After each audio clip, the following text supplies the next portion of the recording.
तो hello class 10th के प्यारे बच्चों आज की इस वीडियो में अर्धवार्षिक परीक्षा 2025 में जो होने वाला है 8 सितंबर से उसका हम लोग सामाजिक विज्ञान का कुछ महत्वपूर्ण प्रश्न को देखने वाले हैं।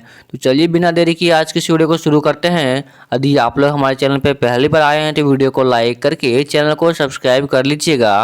तो प्यारे बच्चों देखिए यहाँ पे जो है आपका टोटल समय 3 घंटा रहेगा और उसके बाद टोटल मार्क्स जो है आपका 80 नंबर का होगा। कितना नंबर का होगा? 80 नंबर का। ठीक है, 80 नंबर का आपका सारा क्वेश्चंस रहेगा और टोटल आपको 3 घंटा समय दिया जाएगा। ठीक है, तो आइए उन क्वेश्चंस को हम लोग देख लेते हैं कि किस टाइप के क्वेश्चन पूछे जाएंगे और कितने कितने अंक का पूछा जाएगा। ठीक है, तो देखिए यहाँ पे पहला क्वेश्चन है जो कि इतिहास का। ठीक है, इतिहास का है प्यारे बच्चों। यहाँ पे भारत में छपाई कला के प्रसार से समाज में क्या परिवर्तन आए हैं? तो क्या परिवर्तन आया प्यारे बच्चों, इसके बारे में आपको जो है टोटल लिखना है। ठीक है, तो ये जो है टोटल जो है 3 मार्क्स का है। कितना मार्क्स का है? 3 मार्क्स का। तो ये कम से कम आपको 3 से 4 लाइन में लिखना होगा। ठीक है, तो देखिए इसमें उत्तर दिया गया है पढ़ने की आदत समाज में बढ़ी है। यानी कि जो आपको पॉइंट बना के लिखना है। ठीक है, जैसे कि ऐसे हो जाएगा कि भारत में छपाई कला के प्रसार से जो है निम्न परिवर्तन आया है। ठीक है, निम्न परिवर्तन आया, निम्नलिखित परिवर्तन आया है। तो ये हो जाएगा आपका पहला पॉइंट कि पढ़ने की आदत समाज में बढ़ी है। और दूसरा पॉइंट ये हो जाएगा कि खबरों और पत्रिकाओं से राजनीतिक चेतना फैली है। ठीक है, और तीसरा पॉइंट आपका ये हो जाएगा कि महिलाओं और सामान्य वर्ग को भी शिक्षा उपलब्ध हुई है।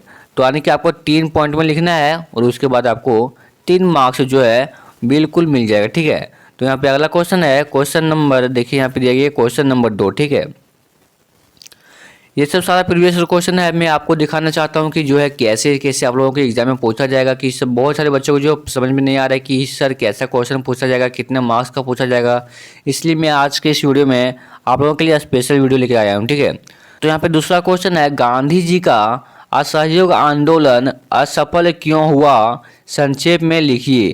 प्यारे बच्चों, गांधी जी के द्वारा जो असहयोग आंदोलन चलाया गया था वो असफल क्यों रहा, उसके बारे में आपको 5 पॉइंट लिखना है। ठीक है, तो आइए देखते हैं हम लोग क्या क्या हुआ था। तो देखिए पहला जो हुआ था प्यारे बच्चों, चोरी चौरा कांड, जो कि 1922 में हिस्सा हो गई। इसके लिए जो असहयोग आंदोलन असफल हो गया था। ठीक है, और दूसरा पॉइंट ये है कि गांधी जी का मानना था कि आंदोलन में केवल अहिंसा होनी चाहिए।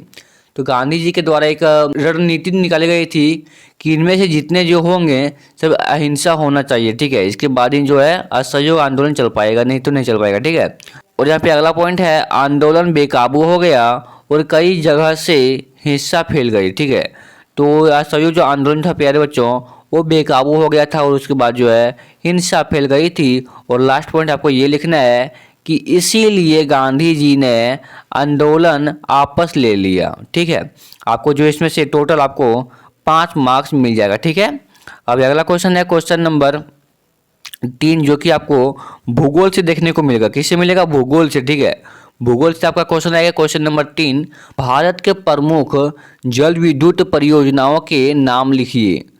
तो यानी कि भारत में जो है प्रमुख जितने जल विद्युत है उसके परिणामों का नाम लिखना बोल रहा है। ठीक है, ये जो है आपका टोटल 3 मार्क्स का है।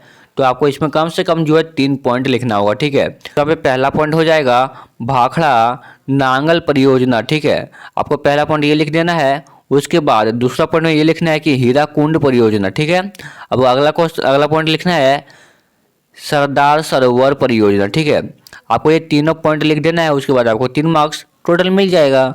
उसके बाद देखिए यहाँ पे अगले क्वेश्चन के बढ़ते हैं। अगला क्वेश्चन है क्वेश्चन नंबर 4, सतत विकास का क्या अर्थ है? सतत विकास का क्या अर्थ है प्यारे बच्चों, इसके बारे में थोड़ा सा आपको डेफिनेशन लिखना है। ठीक है, तो देखिए सतत विकास क्या होता है?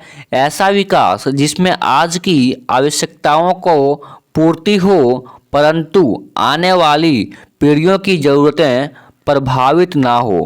प्राकृतिक संसाधनों का संतुलित उपयोग सतत विकास कहलाता है। ठीक है, आपको ये डेफिनेशन लिख देना है। ठीक है, आप चाहो तो इसे स्क्रीनशॉट भी ले सकते हो। ये क्वेश्चन जो है आपके एग्जाम में आ सकते हैं, बहुत ज़्यादा चांस है। ठीक है, तो चलिए अगला क्वेश्चन के बढ़ते हैं। अगला क्वेश्चन आपका जो है राजनीतिक विज्ञान से। ठीक है, तो क्वेश्चन नंबर 5 है लोकतंत्र में चुनाव का क्या महत्व है।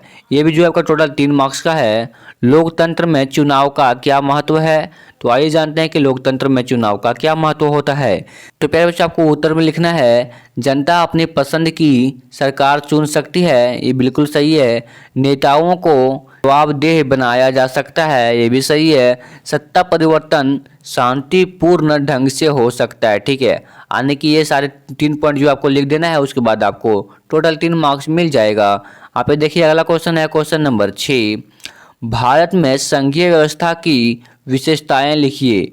ये टोटल 5 मार्क्स का है और आपको इसमें कम से कम 5 पॉइंट लिखना है, ठीक है। देखिए यहाँ पे आंसर में लिखा है संविधान में केंद्र और राज्य सरकारों के अधिकार बांटे गए हैं। ये पहला पॉइंट में आपको लिख देना है, अधिकार बांटे गए हैं, ठीक है। तो अगला पॉइंट है यहाँ पे 3 सूची संघ, राज्य और समवर्ती सूची बनाई गई है, ठीक है। अगला पॉइंट है सर्वोच्च न्यायालय विवादों का निपटारा करता है, ठीक है। ये आपका तीसरा पॉइंट हो जाएगा। और आपको चौथा पॉइंट में लिखना है केंद्र राज्य से अधिक शक्तिशाली है। और आपको लास्ट पॉइंट में लिखना है प्यारे बच्चों संविधान ही सर्वोच्च है, ठीक है। आपको ये सारे पॉइंट लिख देना है, उसके बाद आपका 5 मार्क्स रखा हुआ है, ठीक है। यहाँ पे अगला क्वेश्चन है जो कि खंड डी में पूछा जाएगा अर्थशास्त्र से, ठीक है। तो देखिए यहाँ पे क्वेश्चन नंबर 7 है भारत में गरीबी उन्मूलन के लिए चलाए गए 2 प्रमुख कार्यक्रम लिखिए।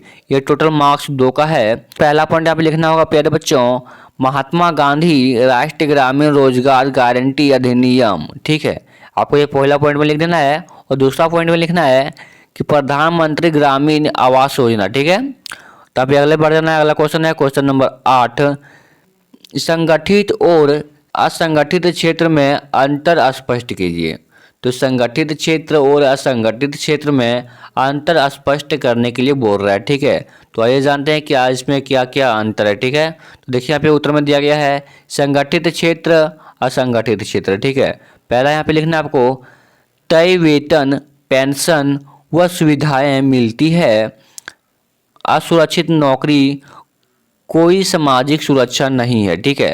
आगे यहाँ पे नियम और कानून के अधीन नियम कानून का पालन कम, जैसे बैंक, सरकारी दफ्तर जैसे दिहाड़ी मजदूर, छोटे दुकानदार।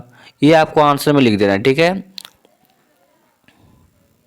तो प्यारे बच्चों आज के इस वीडियो में हम लोग टोटल इतना ही क्वेश्चन देखने वाले हैं। अगले वीडियो में मैं इसी तरह का जो है मोस्ट इंपॉर्टेंट क्वेश्चन जो आपके लिए उठा के लाऊंगा।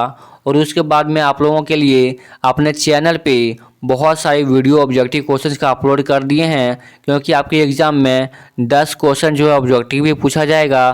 तो आप लोग वहां से जा कर के देख लीजिएगा। मैं टोटल आप लोगों के लिए हिस्ट्री, जियोग्राफी, पॉलिटिकल साइंस का 5-5 वीडियो पोस्ट किया हूँ, ठीक है।